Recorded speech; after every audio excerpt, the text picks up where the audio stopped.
Hadirin yang kami hormati. Oleh karena itu kembali ke pokok masalah.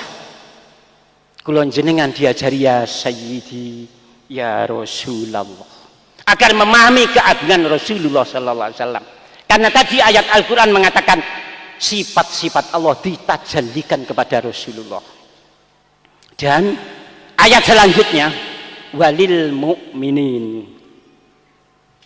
Setelah Rasulullah wafat secara jasmani, Rasulullah tak ada di dalam alam jasmani, sifat Rasulullah yang ditajallikan dari Allah itu ditajallikan, dipancarkan kepada Sultanul Aulia pada setiap zaman. Walil mu'minin, firman Allah dalam surat Al-Munafikun ayat 8. Ini para ulama tasawuf menafsiri walil mu'minin itu orang mukmin yang kamil. Dalam arti lain adalah Al-Ghaus Sultanul Aulia. Walakinnal munafiqina la ya'lamun. Namun kekuatan keagungan Rasulullah, keagungan Ghaus tidak mampu dipahami oleh orang-orang yang munafik. Orang-orang yang hanya mengandalkan ilmiah, rasional sentris, logik sentris. Hanya berpikir empiris di dalam didaktik metodik. Tidak mengenal rahasia kekuatan Allah subhanahu wa ta'ala. Sifat Allah dipancarkan Rasulullah, kemudian dipancarkan kepada para Sultanul Aulia. Maka ayat ini dijelaskan oleh para ulama-ulama. Al-mu'minun al-ghaus itu almarhum ganti, almarhum ganti. Di dalam kitab Al-Yawaqid wal Jawahir ayat halaman 80, syarat ghaus itu hidup secara jasmani dan rohani.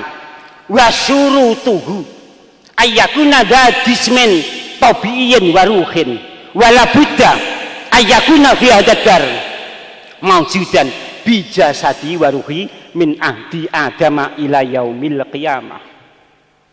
Ditulis oleh Imam Abdul Wahab Asy-Sya'rani.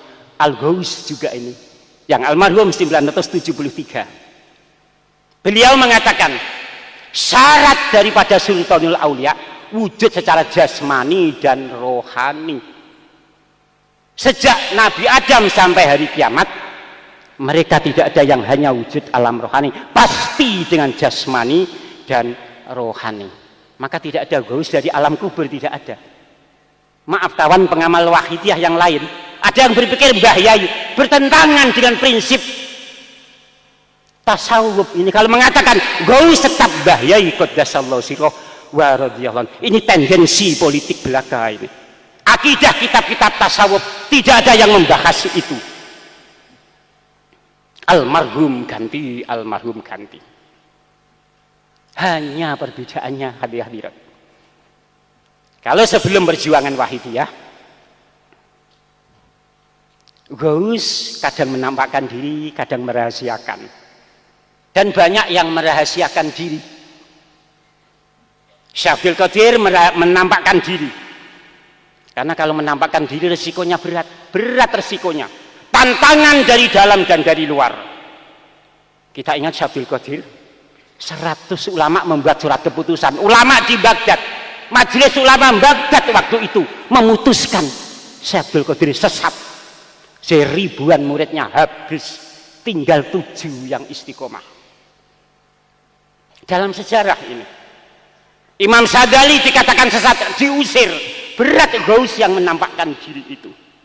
Maka sedikit sekali yang menampakkan diri. Kebanyakan beliau merahasiakan diri. Seperti guru Syekh Abdul Qadir, Syekh Abul Khair Hamad Ad-Dibas. Ini adalah Al-Ghaus ini. Kitab Al-Fatawi Al-Hadisiyah menerangkan ini Al-Ghaus. Gurunya Syekh Abdul Qadir Al-Ghaus. Syekh Abdul Qadir wafat, diganti oleh putranya Syekh Abdul Razak, terkenal Syekhul Walad, juga Sultanul Aulia. Tidak ada ghaus dari alam kubur, tidak ada. Itu hanya pendapat yang tak berdasar ilmiah agama. Hadirin yang berbahagia, begitu pula dalam tarekat Naqsyabandi. Imam Naqsyabandi gurunya adalah Sultanul Aulia Syekh Amir Kulal. dulu kawan seperguruan, dua-duanya mengaji di Syekh, maaf saya lupa, dulu sama-sama mengaji pada satu guru Gaus. Akhirnya dipesan, maaf, Syekh Baba Samasi, beliau berdua Syekh Amir Kulal dan Imam Naksabandi ngaji kepada Syekh Baba Samasi. Akhirnya Syekh Baba Samasi berpesan kepada Syekh Amir Kulal, wahai muridku, murid yang terkecil, karena Imam Naksabandi ngaji umur 7 tahun, sudah mengaji kepada Sultanul Aulia. Nanti yang menjadi penerusmu adalah ini, bimbing ini setelah aku wafat. Akhirnya Gaus, Syekh Baba Samasi, Syekh Baba Samasi wafat, Syekh Amir Kulal wafat, diganti Syekh Bauddin An-Naksabandi. Syekh Bauddin An-Naksabandi wafat, diganti Syekh Baqi Billah. Banyak kitab yang membahas ini, banyak sekali kitab-kitab tasawuf yang membahas ini. Al-Fatawi Al-Hadisiyah ada, Syawahidul Haq ada, Sirrul Asror juga banyak membahas, tapi tidak membahas Imam Naksabandi. Kan Imam Naksabandi 891 almarhumnya, Syekh Abdul Qadir 565 wafatnya Hijriah. Hadirin yang kami hormati, oleh karena itu semenjak perjuangan Wahidiyah, Mbah Yai diperintah oleh Rasulullah Sallallahu Alaihi Wasallam untuk menampakkan Gausiyah. Karena semenjak perjuangan Wahidiyah, Gaus diperintah oleh Rasulullah menampakkan diri meski resikonya berat, dari dalam, dari kawan, dari keluarga dan lain sebagainya. Hadirin yang kami hormati, oleh karena itu sholawat Wahidiyah diberi karomah untuk membuktikan keberadaan Al-Ghaus. Kalau hanya kepercayaan orang bisa cerita. Kalau menurut saya Gausnya ya di seberang sungai di timur Berantas. Kalau menurut saya lagi Gausnya di Jakarta, guru saya. Menurut saya lagi Gausnya ya di Sumatera, guru saya. Ini kalau menurut kepentingan. Karena sholawat Wahidiyah telah ada wirid ya ayyuhal Gaus, maka Allah Ta'ala memberikan karomah kepada sholawat Wahidiyah. Orang akan diberi musyahadah keagungan Rasulullah wa Gausi hada zaman radhiyallahu ta'ala. Sebagai contoh, maaf, kami menceritakan kawan Malaysia ini saat ini hadir di sini. Ada dua pengalaman yang sangat agung menurut kita. Orangnya hadir di sini. Salah satu orang Malaysia asli Tulungagung, tapi sudah menjadi warga negara Bumi Putra Malaysia sana. Sakit stroke sudah beberapa tahun. Stroke, tidak mampu berbicara, tidak mampu jalan. Akhirnya mujahadah. Waktu itu maaf Ibu, kami orang bodoh, orang dolim, namun waktu itu ditugaskan Kanjeng Rama Yai ke sana.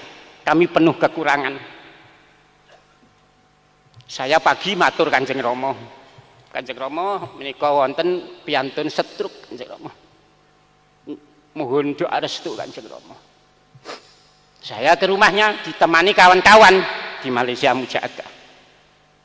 Salah satu pengamal, maaf ini juga hadir orangnya, Ibu Nuriza hadir melihat Kanjeng Rama Yai rawuh menyembuhkan ibu yang sakit itu. Pagi harinya hadirat mulai bisa berjalan. Alhamdulillah sekarang bisa hadir di bumi suci Kedung Lo Al-Munadharah ini. Setelah disembuhkan karomahnya Hadratul Mukarram Kanjeng Rama Yai radhiyallahu an. Kalau tidak diberi kemampuan semacam ini, tidak mungkin diterima umat hadirat. Di sini sendiri di Kediri mboten tampak karomah Kanjeng Rama. Wallahu a'lam rahasia Allah. Namun di luar Kediri karomah Kanjeng Rama Yai sangat ditampakkan oleh Allah Subhanahu wa taala. Padahal secara lahiriah beliau di sini hadirat. Dan ada lagi yang sangat agung lagi. Maaf Hadratul Mukarram Kanjeng Rama Yai. Mohon izin Kanjeng Rama Yai. Ada salah satu, ini putranya hadir di sini. Salah satu pejabat pemerintah di Malaysia. Seorang polisi para bapak, para ibu. Seorang polisi, kalau di sana PDRM Polis di Raja Malaysia. Putranya hadir di sini. Diperintah bapaknya hadir di sini. Ini belum pengamal waktu itu. Belum pengamal. Kalau Allah menurunkan anugerah Gausiyah. Dia Pak Tuan Razi ini silaturahmi ke Bendahara PW Malaysia, Pak Haji Saleh. Mau numpang sholat maghrib. Tiba-tiba baru masuk pintu, Tuan Rozi bin Yakub ini melihat kalender Wahidiyah. Dia tertegun. Oh, ada orang alim di dalam kalender. Maaf Kanjeng Rama Yai. Tiba-tiba Kanjeng Rama Yai dari kalender keluar, hati-hati Ron. Wujud yakodotan dari kalender keluar, hati-hati Ron. Tuan Razi dipeluk. Maaf, ini saksinya, putranya di sini bernama Haikal itu. Hadir di sini putranya. Kanjeng Rama Yai memeluk, Tuan Razi mencium kedua pipinya. Itu baru belum jadi pengamal. Kalau Allah menurunkan anugerah karomah sholawatul wahidiyah. Alhamdulillah setelah itu mengamalkan. Alhamdulillah menjadi keluarga diajak mengamalkan semuanya. Hadirin hadirat yang kami hormati. Pertanyaannya, kita diajak mendekat kepada Allah melalui Rasulullah wa ghausi hadzal zaman radhiyallahu anhu. Pertanyaannya, kita sebagai khodimul wahidiyah, sudahkah melakukan itu semua? Sudahkah kita gaukiyah tentang gausiyah? Ada hadis, kun ma'allah fa ilam takun fakun ma'amangkana ma'allah fa innahu yusilika ilallah. Jika murid yang semestinya, Nabi bersabda, beradalah kamu bersama Allah. Jika tak mampu, bersamalah dengan guru yang bersama Allah. Beliau akan mengantar kamu dekat kepada Allah, mengantar kamu usul kepada Allah. Hadirin hadirin kami hormati. Kalau sekarang kita ini dekat dengan Hadratul Mukarram Kanjeng Rama Yai secara lahiriah, sebentar lagi secara lahiriah. Namun yang dimaksud hadis ini bukan secara lahiriah, secara maknawiyah. Ketika kita pulang ke rumah masing-masing, mampukah kita bersama beliau dimanapun kita berada? Hakikinya rohani beliau memenuhi semesta alam. Hadis menerangkan, inna min khiyari ummati ajsadum fil ardi wa qadamuhum fis sama wa qulubuhum fis sama. Aku memiliki hamba, kata Nabi, memiliki umat yang badannya di bumi namun jiwanya di langit, badannya di bumi namun relung hatinya di atas, di bawah aras Allah subhanahu wa ta'ala. Hadirin yang hadirat yang kami hormati, itulah hakikinya guru rohani yang kamil mukamil, mampu menghadiri muridnya dimanapun berada. Pertanyaannya lagi, mengapa kita tidak mampu bersama beliau dimanapun berada? Jangan-jangan kita seperti dulu zaman Nabi Muhammad. Banyak orang Makkah, karena tidak bersama Rasulullah, hanya bersama secara lahiriah, tidak mendapat nur syafaat, nur ilahiyah dari Rasulullah sallallahu alaihi wasallam. Justru Bilal hadirat yang jauh di Afrika, yang rindu kepada Rasulullah, senantiasa bersama Rasulullah, akhirnya mendapat nur ilahiyah, ma'rifat, usul kepada Allah subhanahu wa ta'ala. Mungkin kula jenengan iki khodimul wahidiyah hanya tulisan, hadirat. Mungkin kula jenengan ada di Kedung Roh, keluarga beliau di Kedung Roh, maaf, namun jiwa kita jauh dari Hadratul Mukarram secara hakiki, hakikatan, batinatan, lazimatan firroh, kita bersama-sama, hadirat. Oleh karena itu, hadirat, mari kita bersama mohon izin beliau agar bagaimanapun wujud kita hati-hati diterima menjadi murid beliau hati-hati yang dinikmati. Karena Ghaus itu hati-hati Ghaus itu diizinkan Allah membela muridnya di hari kiamat nanti. Setiap Ghaus, kata Syabdul Qadir Jailani, akan di pintu neraka besok hari kiamat, akan mencari murid-muridnya. Khotimul Waqidiyah dicari.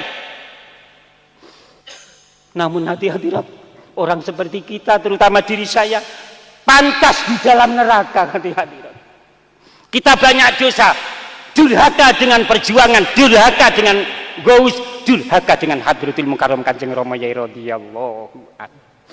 Oleh karena itu, sebelum beliau secara lahiriah rawuh di sini, mari kita menyatukan jiwa. Hati-hati Kanjeng Rama Yai nyuwun izin, Kanjeng Rama Yai, kula bersama panjenengan sampai akhir hayat. Kanjeng Rama Yai, izinkan malaikat Raqib Atid mencatat saya sebagai murid panjenengan. Kalau nanti saya di neraka, Kanjeng Rama Yai, berkenanlah panjenengan mencari saya, mencari kami, Kanjeng Rama Yai, Khotimul Waqidiyah yang senantiasa durhaka ini, Kanjeng Rama Yai. Al-Fatihah.